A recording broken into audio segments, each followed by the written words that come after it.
Welcome to another episode of Mind's Eye with Mike Lowry. I have a special guest for you today. It's my good friend, William Boyd. He has a podcast that's out now, All the Wiser by William Boyd. We're actually today going to tackle the idea of realistic optimism. So stay tuned.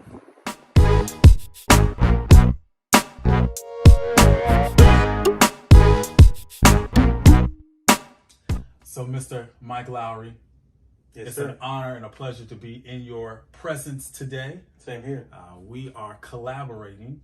I am coming on behalf of the All the Wiser podcast. And of course, we are on this beloved platform, The Mind's Eye with Mike Lowry. And we've been talking about this for a while. This has been something we've been in high anticipation about. We are both very insightful minds. Absolutely. And we actually had a topic we were going to discuss in preparation for this gathering, but the spirit switched it up. We decided to talk about something else. I know you are navigating a pretty unique, perhaps challenging work situation right now. I am. And while we were discussing that, I think the topic of the definition of optimism came to light. And so I wanted to dive deeper into that with you.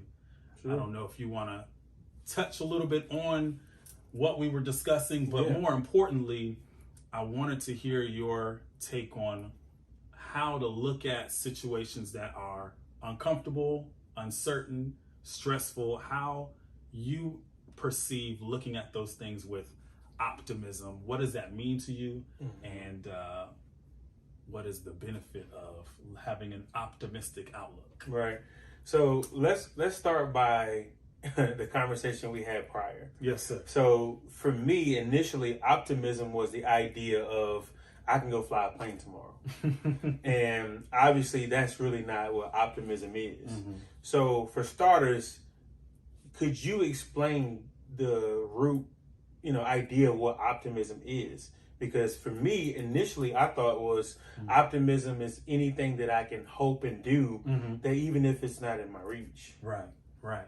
Well, optimism is rooted in reality first and foremost. Okay. And so it's important when we are recognizing, we have decisions, we have the leeway, the freedom to look at things either optimistically or pessimistically. And I look at it in that binary aspect, kind of one side or the other. Obviously, there's a lot of gray in between. But when I look at optimism, it's looking at the reality and the truth of the situation and choosing to look at the positive, like making the decision. The Bible folks say the word volition, right? Like God gave us the volition to do things. And so looking at things with a positive outlook, but you have to have that reality. So like, for example, if you're saying, you know what, I don't have any education, work experience, business experience, nor am I a particularly driven person, but I'm going to start a business that makes $10 million in the first year. Right. Is that realistic? No. You could be excited about it, but there's a difference between being optimistic and just having a unhinged, unattached excitement for something that's not rooted in reality. Right. That's like what I like to say. You need to have a realistic optimism. You know what I mean? Like, things have to be attainable realistically. Absolutely. You know what I mean? Absolutely. So in terms of like having these goals that you set in mind, like I think it's a great idea to have like short-term goals. And then in those short-term goals, you can attain things, easier. You can work yourself up to the bigger goals. But I think it's extremely important to have realistic optimism. You don't want to sell yourself short. You don't want to create, situations where you can't obtain them. You know what I mean? It's far-fetched. It's not realistic. Absolutely. And to the point you made about having a degree or not having a degree, but you want to do X, Y, and Z. Well, you can't do X, Y, and Z if you don't have the things in place to do X, Y, and Z. Absolutely. So that's not a realistic, situation for you to even try to attain. And even like to the business example, I use business because I am an entrepreneur myself, but you could start a business with or without a degree. Yes. You could start a business with or without a lot of things. But I think there are a lot of, foundational things you absolutely have to have. You have to have perseverance, tenacity, patience, a dogged drive to actually deliver what you're going to deliver, all those things. But part of the reason we were talking about optimism in the first place certainly was we recognize the absolutely crucial importance of being able to cope with or navigate discomfort. Yes.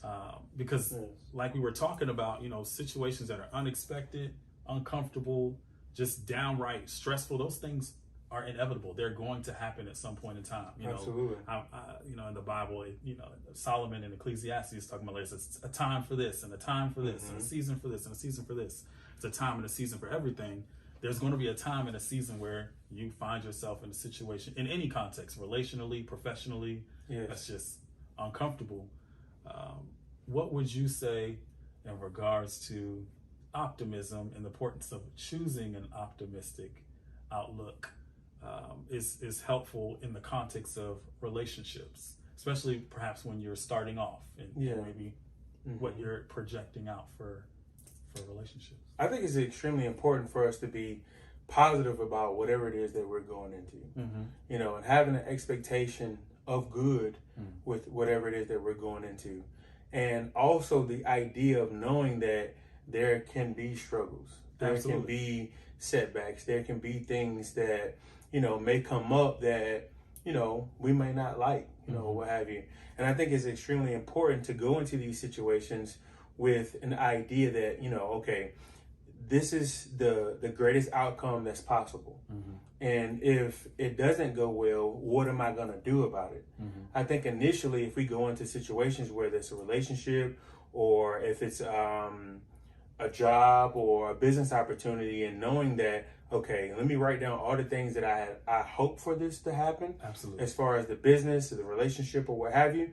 But then let me also write down all the things that if it doesn't work out as to how I planned for it, how am I going to overcome these obstacles? How am I going to get through this particular situation if it doesn't go the way I initially thought it would? And I think that initially creates a mindset where I could be optimistic about this situation, whether it goes great for me or if it goes bad for me. Yeah. You know what I mean? And I think that a lot of times bad in the moment may not be, a longevity aspect of things. It could just be for the moment, in terms of a hiccup or a setback or what have you. But if we go into the situation with expectations of knowing, say, hey, I want this to work, but if it doesn't, this is what I'm planning to do in the response of it not working out as to how I planned it to be. Yeah. That's really good. And recognizing that bad doesn't mean the end all the time. Sometimes people need to accept that bad is a speed bump. It's not a wall. And for a lot of us, we hit that first moment of this is not what I planned. This is not how I drew it out, and I don't know what to do. And we interpret that as I must be doing something wrong. I need to go in a different direction. When resistance is probably just a part of the journey in the first place. Absolutely. And back to what we were saying about optimism, if your optimism is not rooted in reality, you'll have this false optimism in which the minute you hit anything resistant or unexpected, all of it falls apart because there was no expectation or anticipation of a challenge. Right. And so I'm glad you kind of framed it that way, and knowing and framing our mindsets from the start, knowing, okay, this is what I want to accomplish. These are the things I can expect. And this is, to the best of my ability at this point in time, this is my plan to react or respond when something arises. Exactly. So if you do those things ahead of time, they won't be such a burden when they do happen. And the idea of expectation is not always expecting good. It's always expecting that there can be a hiccup in the situation. Absolutely. When it comes to relationships, and I see people that have been married 20, 30, 40 years, you can't tell me that they didn't go through something. I agree. You know what I mean? You look at people that have owned a business for 10, 15, 20 years. You can't tell me they haven't gone through something. I have friends that are just friends, and they have been friends a long time, and we've had hiccups. That's just a part of life, and you have to expect those hiccups just like you expect the good things to come out of that situation. Yeah. You know? Yeah. So. And for me, this has been helpful because I'm personally working through a lot of this as it relates to how I emotionally respond to events, unexpected events, tragedies, disruptions in life. It's like, how am I talking to myself? How do I speak to myself when these things arise? Like, if I am expecting, okay, in the next 6 months, okay, I'm going to save money for this and such because I want to use my money for this at the end of the year. And month 2, something happens to the car. Month 2, oh, I got to put out a couple $1,000s for so-and-so, or I need to give some money to somebody. What is my talk? You know what I mean? Right. I think we have to be very judicious and very intentional about monitoring our self-talk and our self-speech, and then also being able to discern the inner voice as it relates to, because there's a voice that sounds, I don't want to go too deep into it, but there's a voice that sounds a lot like the person who disciplined you growing up. Yes. And there's an inner voice, right? Yes. And so sometimes that inner voice is not as loud as that other voice. Absolutely. The minute something arises, it's like this voice that arises that sounds a lot like your dad growing up, or it sounds a lot like your mom growing up.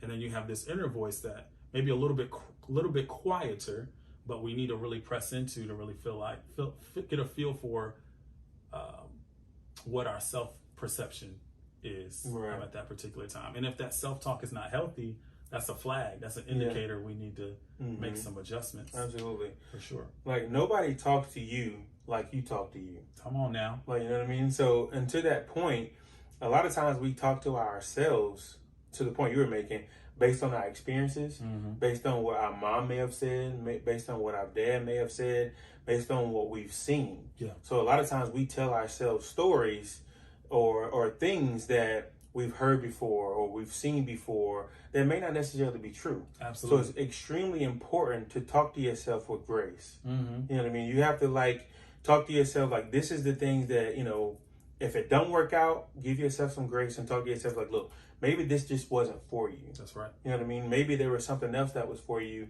and it's going to be okay. But a lot of times, I see a lot of people, and I've been guilty of it myself. I've been so down on myself and talking to myself like, I could have did this, I could have did that, I could have did that. But maybe I'm exactly where I'm supposed to be. Right. It's all about perspective. It's all about what it is that you're telling yourself you want yourself to be. Absolutely. And how you want to receive certain things. But if you're going on like, man, I could have this, I could have that. Of course, we all could have did something different. But let's start telling myself, I did enough. Maybe this is all I was supposed to do right now. Right. And maybe later I'm in preparation to do more later. But right now I can't do more later. For sure. This is where I'm supposed to be. For sure. And I as of late have tried to take that approach as looking at moments as preparation for something else. Absolutely. Looking at my losses as lessons, looking at my successes as things to build upon, recognizing that I have a destiny, like I have a future. And so everything I'm going through, even the pain, the pleasure, all of it is preparation for my next. And for me personally, it helps frame things back into context. It makes me reset and recognize that this pain is temporary, this discomfort is temporary, and there's a tomorrow and a next week and a next month. And certainly those things aren't guaranteed. I don't have my own life calendar or know how long I'm going to live, but it reframes my thinking so that I'm not just beating myself down to a pulp and not using that which could probably be a great learning tool to build myself back up and become more prepared when there's another opportunity to perform or kind of go out there and be successful. Yeah, like when I go through struggle or trials and tribulations, my biggest thing is that I feel like God has me in training. You know what I mean? So like a lot of times, you got to be careful about praying for strength, because when you pray for strength, you're gonna go through trials and tribulations, you know what I'm saying, to get stronger. Like nobody goes to the gym and just walks in and walks out and they become stronger. Exactly. They have to do the work. You know what I mean? So in preparing yourself, or God preparing you to be a better person in whatever category He may have for you, then you have to go through some things. So sometimes don't always look at your situation as negative or bad, look at it as God chose you for that particular thing to strengthen yourself to help people that may not be as strong as you. Absolutely. You know what I mean? So there's so many different ways you can look at optimism. Like, you can even look at it through a sense of like, dang, man, like, I feel like, you know, my back is against the wall. I'm going through so much. But if I'm optimistic about what the negative things I'm going through, I'm realizing that it's really just preparing me for my glory days. Absolutely. Because come better comes more responsibilities. You know, Pastor Darius Daniels, he said it himself. He was like, if you eliminate your problems, don't think more problems won't come. That's right. You know what I mean? That's right. So if I eliminate these problems, then maybe I'm just preparing myself for the bigger problems now that I've, you know, increased my stamina, if you will. No, that's good. That's good. So, I've always been reminded that stress comes from addition and from subtraction. Stress comes from addition and subtraction. Well, I can't say that, but the idea that sometimes when you add weight, when you add good things to your life, you have a set of problems associated with that. Absolutely. And when you remove things, there's an aspect of that that's stressful too. So either way, it's about managing the stresses of the additions and the stresses of the subtractions. I said it right that time. And recognizing that, to what we were saying earlier, in all of it, addition, subtraction, division, multiplication, whatever, we have the choice of how we look at it. We can decide our outlook. And one of the things that I want to encourage people, the listeners, the viewers, is when we're framing our outlook, framing our optimism, looking ahead is great, but looking back is great as well. You know, one of my favorite scriptures in Psalm, it talks about how every morning we wake up and we look at the days of the old. We look at how far God has brought us. We look at how much progress we've made and realize that maybe I'm not where I want to be, but I'm certainly not where I was. And that in itself is enough to get hopefully a little bit of juice in your battery, a little bit to know that, listen, you've made a couple of steps in the right direction already. What's to say you can't make more steps? Yes, this is not great right now, but you're not there anymore. You are in motion. You are in movement. You are making progress. And so find that as a source of optimism, if nothing else. Absolutely. I'll leave you guys with something as well, too. Come on, man. Pastor Stephen Furtick said that your situation is only as bad as you perceive it to be. I mean, so that alone means that there's optimism in my bad situation. It depends on how you look at it. Like my dad has said, in every negative, there's a positive. Yes, sir. It's just all, you know, depending on what lens you're willing to look through. Yeah. You know what I mean? So if you're in a situation where you're trying to focus on whatever task that's at hand, just remember there's going to be some obstacles. Yeah, that's right. There's going to be some things that's going to set you back, but just keep moving forward, keep pushing through, and I promise you, it's better on the other side. I appreciate that encouragement. I needed that. I'm gonna take that deposit for me. I'm gonna put that in my bank. This has been a pleasure. It has been. It's, you know, we always get a chance to have great conversations, for sure, offline, off recording. But it's been a blessing to record it for the people, for the audience. I feel like every time we talk, we probably could record it. Probably so, right? This is like a normal conversation for us now. It really is. But I'm super thankful. Everyone who follows us here on All the Wiser knows that every session we do, we bookend it with appreciation and thanksgiving. So I'm very thankful for the audience. I'm very thankful for you. Thank you. Thank you for having me. Yeah, man. I appreciate your friendship. I appreciate this platform. And yes, sir. just pray many blessings continue over the mind's eye. Yes, sir. I pray many blessings over All the Wiser. Thank you. With William Boyd. All right. And all that you're doing, man. Even outside of that, just for your well-being and just being a man of God. Oh, man. Thank you. Sir. I appreciate that. No problem. Did we get that on camera? We did. All right. Yeah. That was good, man. You guys want to talk about specifically or that you have pointers about, or that you need some insight about, feel free to put it in the chat, or the comments rather. With that being said, don't forget to like, share, comment. I really appreciate all that you guys do each and every day. I appreciate your support. And again, don't forget to like, share, and comment. Thank you.